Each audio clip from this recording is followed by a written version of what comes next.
Rajasthan housing board के अध्यक्ष बोलते हैं कि 6,000 करोड़ का माल बेचने के बाद भी राजस्थान हाउसिंग बोर्ड के हाथ खाली है। आपको बता दें कि अन्य योजनाओं की पूर्ति के लिए राजस्थान हाउसिंग बोर्ड को कंगाल किया जा रहा है। राजस्थान आवासन बोर्ड कर्मचारी संघ के अध्यक्ष दशरथ कुमार सिंह ने सरकार के ऊपर सुनियोजित ढंग से राजस्थान आवासन बोर्ड को कमजोर करने की कवायद का आरोप लगाते हुए कहा है कि जिस प्रकार पिछली सरकार की मंशा हाउसिंग बोर्ड को घाटे में दिखाने और बंद करने की थी, उसी प्रकार राजस्थान की ये सरकार भी हाउसिंग बोर्ड को खाली कर पुरानी सरकार के सपनों को पूरा करने का काम कर रही है।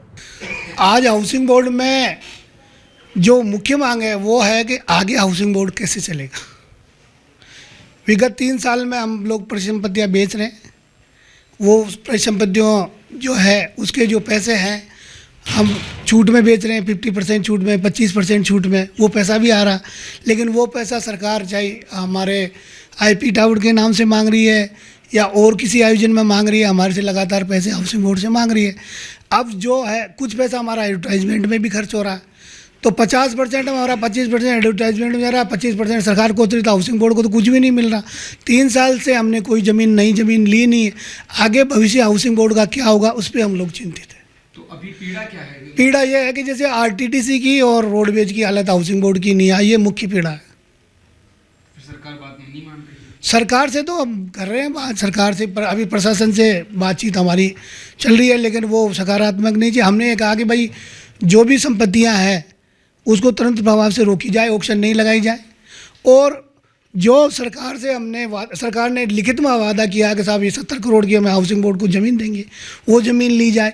उस पर कोई प्रोग्रेस नहीं हो रही है, उसको मंगवाने के लिए हम लोग बातचीत कर रहे हैं। तो पहले से कंपेयर में और अब के जो ज़मीनों के अंदर जो पैसे की आमदन है उसमें बदलाव आए हैं कि पहले कम था अब ज़्यादा है? नहीं, नीति तो पहले भी यही थी, 25% और 50% में दे रहे थे। अब यह क्या लगातार ऑक्शन कर रहे हैं, ऑक्शन में सारी संपत्तियां बिक रही है हाउसिंग बोर्ड की, भविष्य की एसेट्स नहीं रहेगी।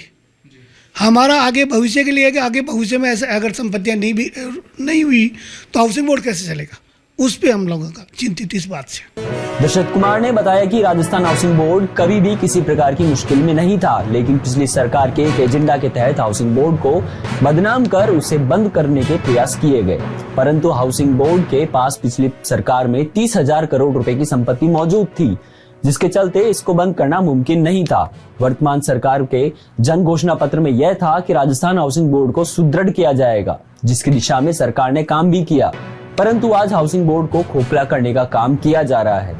कर्मचारी संघ के अध्यक्ष का आरोप है कि जिस प्रकार हाउसिंग बोर्ड की समितियों को बेचा जा रहा है, उससे हाउसिंग बोर्ड खोखला हो रहा है। दशरथ कुमार सिंह का कहना है कि जो भी हालात आज चल रहे हैं, उनको देखकर लगता है कि वो समय दूर नहीं है जब हाउसिंग बोर्ड भी पर्यटन विभाग और राजस्थान रोडवेज जैसी स्थिति में खड़ा हो जाएगा। कर्मचारी संघ का कहना है कि हाउसिंग बोर्ड द्वारा जो भी संपत्ति बेची गई है, उनके पैसे कहाँ हैं ये पता नहीं है। राजस्थान हाउसिंग बोर्ड की संपत्तियों को बेचकर अन्य प्रोजेक्ट में लगाया जा रहा है, जिससे हाउसिंग बोर्ड खोखला हो रहा है। मेरा नाम प्रदीप शर्मा है, महामंत्री राजस्थान हाउसिंग बोर्ड कर्मचारी संघ। ऐसा है साहब कि वर्तमान मंडल प्रशासन हाउसिंग बोर्ड की जो प्रीमियम संपत्तियां हैं उनका बेचान कर रहा है। हम उसका विरोध कर रहे हैं। विरोध क्यों कर रहे हैं कि जो भी प्रीमियम संपत्तियों के बेचान से राजस्थान हाउसिंग मंडल में राशि आ रही है, उस राशि को भी खुर्द-बुर्द कर रहे हैं। राज्य सरकार के निर्देशानुसार IPD टावर के 300 करोड़ रुपए देने पर आमदा है, हम उसका खुलकर विरोध कर रहे हैं। ऐसे ही बरकतुल्लाह स्टेडियम के निर्माण पर इन्होंने राशि दी है। अभी हाल ही में नगर निगम से, जबकि हमारे 55 करोड़ रुपए बकाया थे, उसके बावजूद हमने अभी 45 करोड़ का भुगतान किया है।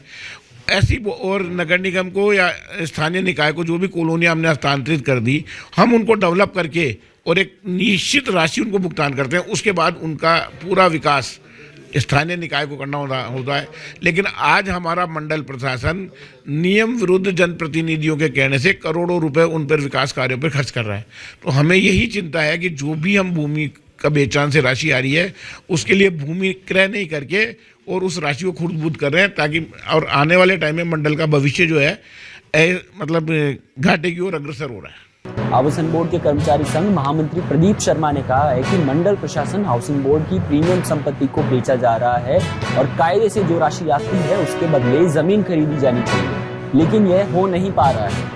प्रदीप शर्मा का कहना है कि अगर हाउसिंग बोर्ड अपनी सभी जमीन बेच देगा और जमीन नहीं खरीदेगा तो हाउसिंग बोर्ड किस प्रकार से जीवित रह पाएगा।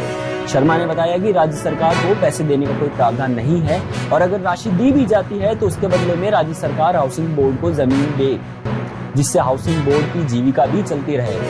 अब बोर्ड 270 करोड़ रुपए से एसएमएस में बनने वाले आईपीडी टावर के लिए दिए जा रहे हैं। अगर स्थिति इस प्रकार ही रही तो राजस्थान हाउसिंग बोर्ड बेहद जल्द ही बंद होने की स्थिति में खड़ा होगा। कर्मचारी संघ की मांग है कि तुरंत ही राजस्थान बोर्ड हाउसिंग बोर्ड की जमीनों को बेचान को रोका जाए, जिससे हाउसिंग बोर्ड अपने ही दम पर चलता रहे। देश और दुनिया की तमाम खबरों के लिए देखते रहिए नवतेज टीवी। देश और दुनिया की हर बड़ी खबर के लिए सब्सक्राइब करें नवतेज टीवी और पल पल के अपडेट्स के लिए बेल आइकन को दबाना ना भूलें, क्योंकि आपकी खबरों का भरोसेमंद साथी है नवतेज टीवी।